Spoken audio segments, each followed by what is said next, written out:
Breaking news Kerala వైనాడ్లో దారుణ పరిస్థితులు ఉన్నాయి. ప్రకృతి విలయానికి మిస్ అయిన వారిని గుర్తించే పనిలో అధికారులు నిమగ్నమయ్యారు. వీలైనంత వరకు సాంకేతికతను పూర్తి స్థాయిలో వాడుకోవాలనుకుంటున్నారు.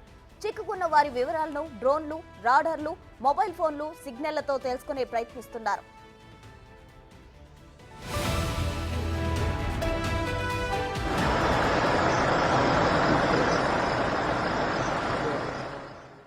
ఈ ప్రకృతి విలయంలో 218 మంది ఆచూకీ లేదు.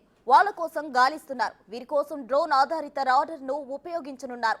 ఇవాళ ఈ సాంకేతికతను విస్తృతంగా వాడాలనుకుంటున్నారు. బాధితులు చివరిసారి చేసిన ఫోన్ కాల్ ఏ ప్రాంతం నుంచి వచ్చిందో తెలుసుకుంటున్నారు.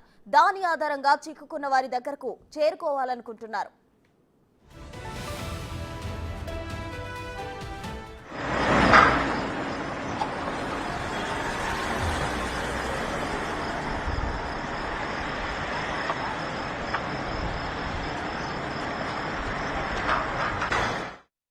కొండ ప్రాంతాల్లో రహదారి లేదు. దీంతో సైన్యం సాయంతో తాత్కాలిక వంతెనలు నిర్మించారు. దాదాపుగా 190 బెయిలీ వంతెనల ద్వారా ప్రయత్నాలు సాగిస్తున్నారు. ఈ టెంపరరీ బ్రిడ్జ్ పై నుంచి మిషన్లు ఆహారాన్ని తరలిస్తున్నారు.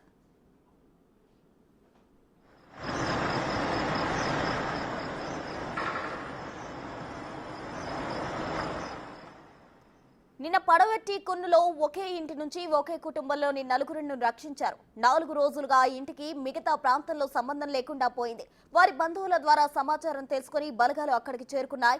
వైనాడ్లో ఇంతవరకు ప్రాణాలు కోల్పోయిన వారి సంఖ్య 210కి చేరింది. ఇక గాయాల పాలైన వారి సంఖ్య 264కు చేరగా ఇది అధికారుల లెక్కల ప్రకారం. కానీ అక్కడ పరిస్థితి చూస్తే ఇంకా మృతులు పెరిగే అవకాశం ఉందని తెలుస్తోంది. కొందరు మృతుల సంఖ్య ఇంకా ఎక్కువగానే ఉంటుందంటున్నారు.